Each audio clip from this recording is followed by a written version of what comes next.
ಇಲ್ಲಿ ಲಡ್ಡು ಮುತ್ಯ ಅಂತ ಒಬ್ಬ ಮಹಾನ್ ಸಂತರಿದ್ರು. ಅವರ ವಿಶೇಷತೆ ಏನಂತಂದ್ರೆ, ಅವರು ಯಾರಿಗೆಲ್ಲ ಬೈತಾ ಇದ್ರು, ಯಾರಿಗೆಲ್ಲ ಹೊಡಿತಾ ಇದ್ರು, ಅವ್ರಿಗೆ ಒಳ್ಳೇದಾಗ್ತಾನೇ ಇತ್ತು.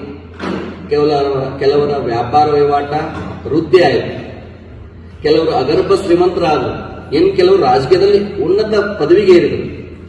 ಹಾಗಾಗಿ ಜನ ಗಂಟೆಗಟ್ಟಲೆ ಸಾಲಾಗಿ ನಿಂತುಕೊಂಡು ಅವರ ಬೈಗಳಿಗಾಗಿ ಕಾಯ್ತಾ ಇದ್ರು.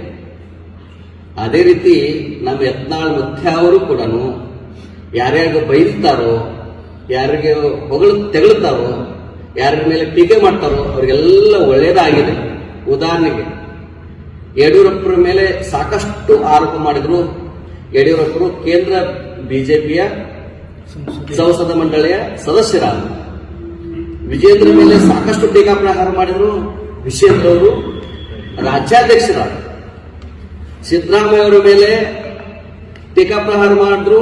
ಸಿದ್ದರಾಮಯ್ಯ ಅವರು 2 ಬಾರಿ ಮುಖ್ಯಮಂತ್ರಿ ಆದರು. ನಮ್ಮ ಡಿ ಕೆ ಶಿವಕುಮಾರ್ ಮೇಲೆ ಟೀಕಾಪ್ರಹಾರವೇ ಮಾಡಿಬಿಟ್ರು. ಅವರು ಉಪಮುಖ್ಯಮಂತ್ರಿಗಳಾದರು. 2023ರಲ್ಲಿ ವಿಧಾನಸಭಾ ಚುನಾವಣೆಯಲ್ಲಿ ಕಾಂಗ್ರೆಸ್ ನೆಲಕ್ಕೊಚ್ಚಿ ಹೋಗುತ್ತೆ ಅಂತಂದ್ರು. ಆದರೆ ಕಾಂಗ್ರೆಸ್ ಭರ್ಜರಿ 135 ಕ್ಷೇತ್ರಗಳನ್ನ ಗೆಲ್ಲುವುದರ ಮೂಲಕ ಸುಭದ್ರ ಸರ್ಕಾರ ರಚನೆ ಮಾಡಿತ್ತು. ಇದನ್ನೆಲ್ಲವನ್ನ ನೀವು ನೋಡಿದಾಗ ಯತ್ನಾಳ್ ಮುತ್ಯ ಅವರು ಯಾರಿಗೆಲ್ಲ ಟೀಕೆ ಮಾಡ್ತಾರೋ, ಯಾರಿಗೆಲ್ಲ ನಿಂದನೆ ಮಾಡ್ತಾರೋ ಅವ್ರಿಗೆ ಒಳ್ಳೇದೇ ಆಗಿದೆ. ಈ ಮೂಲಕ ನಾವು ಕೇಳ್ಕೊಳ್ಳೋದಿಷ್ಟೇ, ಯತ್ನಾಳ್ ಮುತ್ಯ ಅವರು ತಾವು ನಿರಂತರವಾಗಿ ಟೀಕೆ ಟಿಪ್ಪಣಿಗಳನ್ನು ಮಾಡಬೇಕು.